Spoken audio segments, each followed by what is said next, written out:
किसी को भी समझ में नहीं आ रहा है कि सिस्टम के साथ क्या हो चुका है।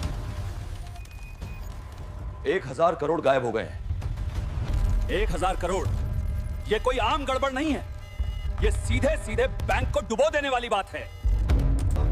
सर, अगर इजाजत मिले तो मैं सारा पैसा वापस ला सकता हूँ। तू यहाँ खड़ा रहने लायक नहीं है और 1000 करोड़ की बात कर रहा है। बाहर निकल। अगर मैं पैसा वापस ले आऊं तो? तेरी हैसियत है 1000 करोड़ वापस लाने की? पता भी है इतनी रकम क्या होती है? सर, मैं सारा पैसा वापस ला सकता हूँ। अगर तू सच में 1000 करोड़ रुपए लौटा दे तो मैं तुझे 50 करोड़ रुपए इनाम दूंगा।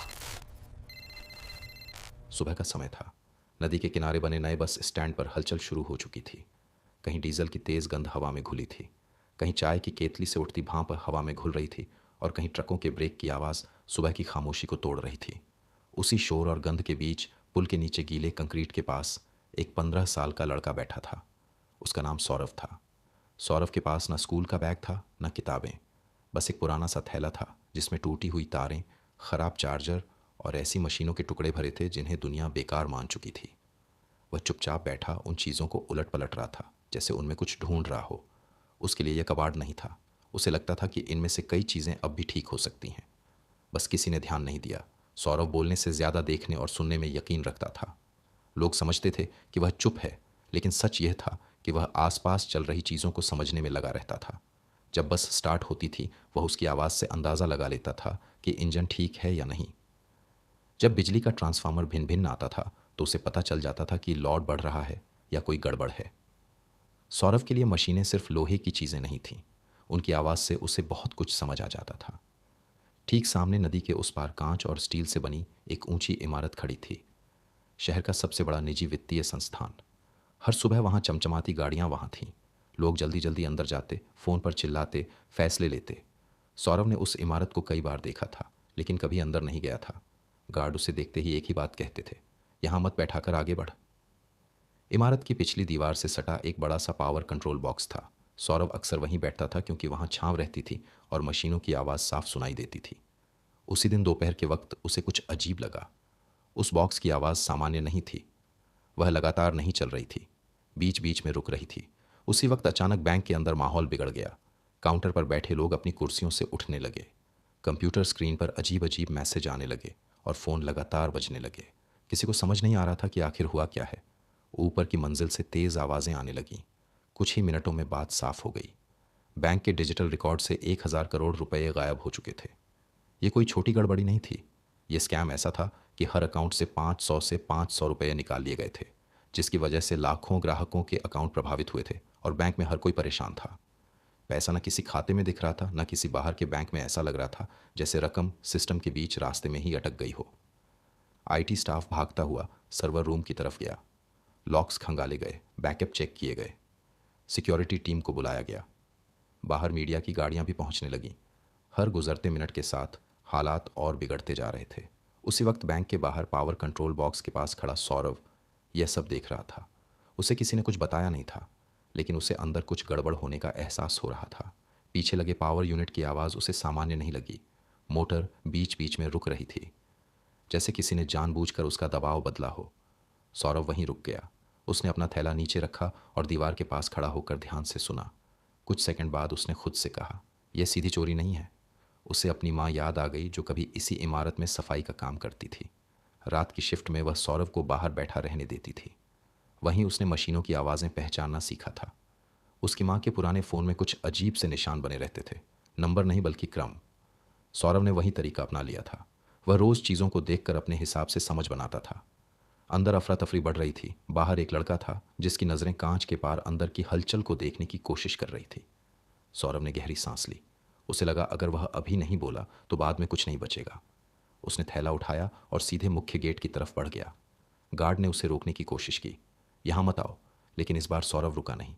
उसने पहली बार साफ आवाज़ में कहा, जो पैसा गायब लग रहा है वो बाहर नहीं गया है। गार्ड हंसा ही था कि अंदर से एक महिला तेज़ कदमों से बाहर आई। चेहरे पर तनाव साफ था, गले में आईडी कार्ड लटक रहा था। उसका नाम था सारा। उसने सौरभ की तरफ देखा और पूछा, क्या कहा तुमने? मैडम, ये बस ऐसे ही बोल रहा है। सौरभ ने नज़र झुकाई, फिर बोला, अगर अभी कुछ नहीं किया गया तो थोड़ी देर बाद सिस्टम खुद सब साफ कर देगा। महिला चौंक गई। तुम्हें यह कैसे पता? पावर यूनिट की आवाज़ बदल रही है। ऐसा तब होता है जब सिस्टम पर दबाव घुमाया जाता है। डाटा का रास्ता समझ नहीं आ रहा, इसे अंदर आने दो। सौरभ पहली बार उस ठंडी चमकदार इमारत के भीतर गया। लोग उसे घूर रहे थे। सौरभ ने गहरी सांस ली और कमरे में थोड़ा आगे बढ़ा। सामने बड़ी बड़ी स्क्रीन लगी थी जिन पर लाल और हरे रंग के नंबर बिना रुके दौड़ रहे थे। आईटी टीम के लोग खामोशी से खड़े थे, जैसे सबकी जुबान पर एक ही सवाल अटका हो, क्या सच में यह सड़क पर रहने वाला लड़का कुछ कर पाएगा? उसी वक्त आईटी हेड विक्रम सक्सेना ने महिला मैनेजर की तरफ देखकर झल्लाते हुए कहा, सच सच बताओ, तुम्हारा दिमाग अभी ठीक से काम कर रहा है या नहीं? बैंक डूबने वाला है और तुम एक भिखारी बच्चे को यहाँ ले आई हो। कमरे में कुछ लोग हल्के से हंस दिए। एक ने धीमी आवाज में कहा, यह क्या करेगा? कंप्यूटर ऑन करना भी आता होगा या नहीं? सारा ने पलटकर सख्त नज़र से विक्रम को देखा। इस वक्त हमें शक करने का नहीं, समाधान ढूंढने का समय है। विक्रम ने चिढ़कर कहा, समाधान? यहाँ हमारे एक्सपर्ट बैठे हैं। सिस्टम समझ नहीं आ रहा और ये लड़का यह क्या करेगा? कबाड़ उठाएगा। सौरभ चुपचाप खड़ा सब सुन रहा था। उसके चेहरे पर ना गुस्सा था ना डर, बस एक अजीब सी स्थिरता थी। सारा ने सौरभ की तरफ देखा और बोली, तुम्हें यकीन है कि तुम कुछ कर सकते हो? सौरभ ने धीरे से सिर हिलाया। अगर अभी सही जगह देखी गई तो हाँ, विक्रम ने व्यंग में कहा, और अगर नहीं हुआ तो बैंक की इज्जत, करोड़ों का नुकसान। इसकी जिम्मेदारी कौन लेगा? सौरभ ने पहली बार सीधी नज़र उठाकर कहा, अगर मैं ठीक कर दूं तो? विक्रम हंसा। तो क्या तुझे इनाम चाहिए? नहीं, आप खुद कहिए।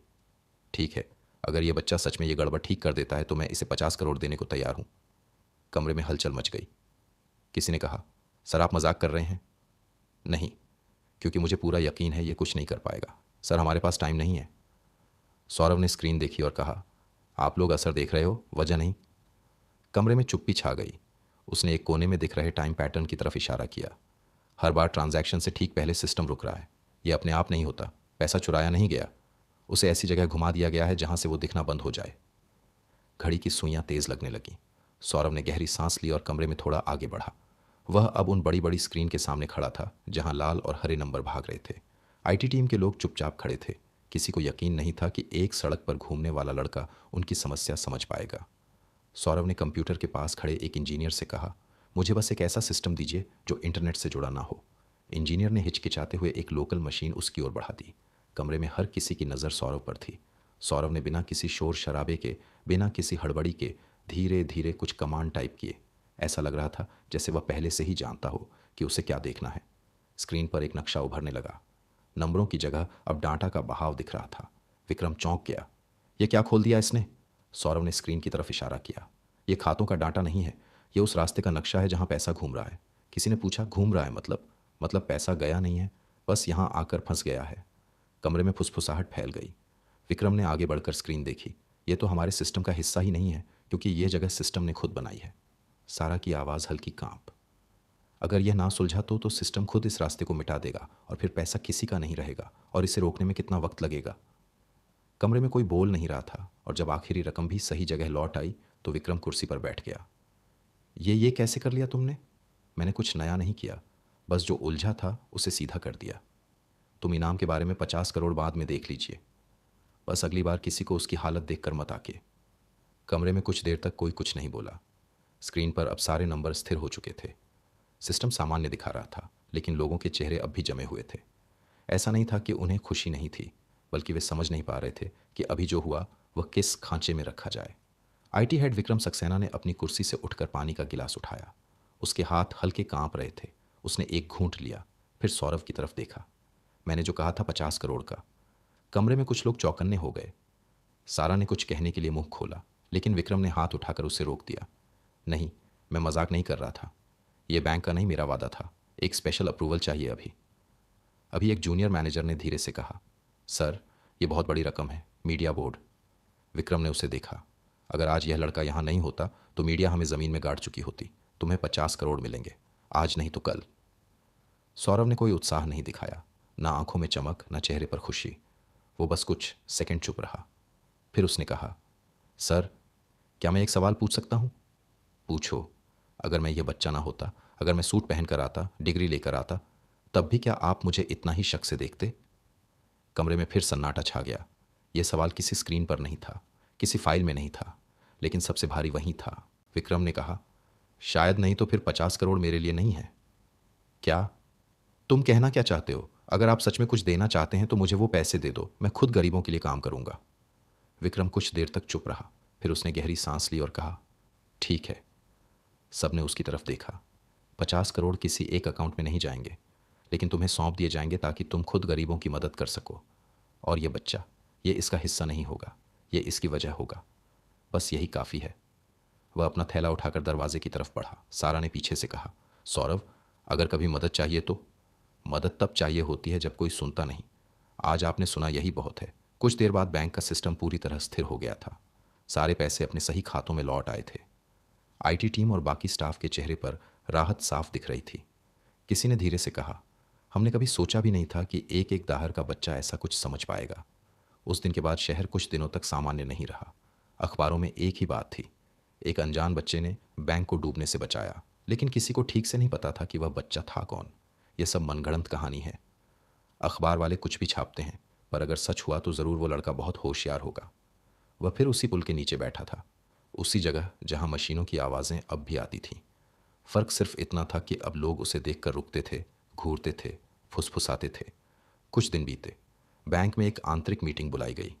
इस बार विषय पैसा नहीं था, खतरा नहीं था। विषय था निर्णय कैसे लिए जाए। किसी ने कहा, हमने सिस्टम पर बहुत ज़्यादा भरोसा कर लिया है। किसी ने कहा, नहीं, हमने सिस्टम को कभी भरोसा करना सिखाया ही नहीं। उसी मीटिंग में पहली बार एक सीनियर अधिकारी ने कहा, हमें उस बच्चे को फिर बुलाना चाहिए, सलाहकार की तरह नहीं, आईना समझकर। किसी ने विरोध नहीं किया। सौरभ को बुलावा मिला।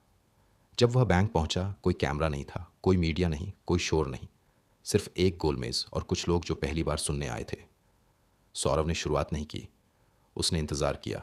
कुछ देर बाद एक व्यक्ति बोला, हम सिस्टम बनाते हैं ताकि गलती कम हो, लेकिन हर बार वही गलती दोहराते हैं क्योंकि आप परिणाम सुधारते हैं, वजह नहीं।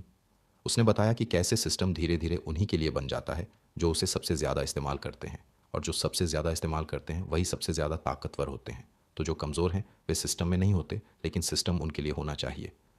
उस दिन कोई कोड नहीं बदला गया, कोई सर्वर नहीं छुआ गया। उस दिन सोच बदली। शहर ने सीखा कि असली बदलाव क्या होता है। ये कहानी वहीं ख़त्म हुई जहाँ से शुरू हुई थी, एक बच्चे की समझ से जो अनदेखे को देखने की ताकत रखता। लेकिन अब सौरभ के गांव में उसका जय जयकार होने लगा। उसने उन 50 करोड़ से खुद गरीबों की मदद शुरू की। गरीब लड़कियों की शादी में मदद करता, गरीब बच्चों की पढ़ाई का इंतज़ाम करता, उन बूढ़े माँ बाप की देखभाल करता जिनके बच्चे उन्हें ठीक से खाना तक नहीं देते थे, और पूरे गांव में जो भी बेसहारा था उसकी मदद करता। गांव वाले कहते, सौरभ ने न सिर्फ बैंक बचाया बल्कि हमारी जिंदगियां भी संवार दी। अगर आपको हमारा ये वीडियो अच्छा लगा है तो चैनल को सब्सक्राइब करके वीडियो को लाइक और कमेंट जरूर करें।